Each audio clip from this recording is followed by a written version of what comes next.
Welcome to the Startup Espresso. I'm Halti Martin, the host of the show, where we talk about raising funding for your startup and the time it takes to have an espresso. I hope you enjoy this episode.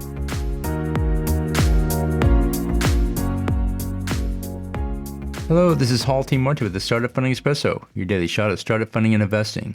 In developing the brand for your startup, avoid these common mistakes. Spending too much on an agency. Most of the work comes from you, your team, and a graphic design professional. Take ownership of your brand building and outsource key elements of the project, such as logo design. Designing a logo that looks cool but is hard to read. Choose a logo design that remains legible in small formats such as email footers and browser tabs. Creating a brand identity based on this year's strategic goals. Goals change every year, so focusing on one year's goals can leave your brand out of date. Build a brand based on your overall business strategy, which will last for several years. Failing to maintain the promise of the brand. You must deliver on that promise consistently. Failing to communicate your message. Avoid obtuse wording and strained analogies, and make sure the majority of your audience understands it.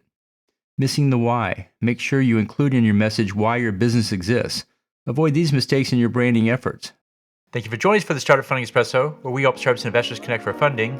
Let's go start listening to today.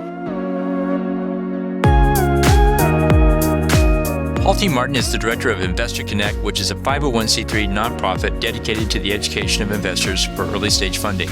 All opinions expressed by Hall and podcast guests are solely their own opinions and do not reflect the opinion of Investor Connect.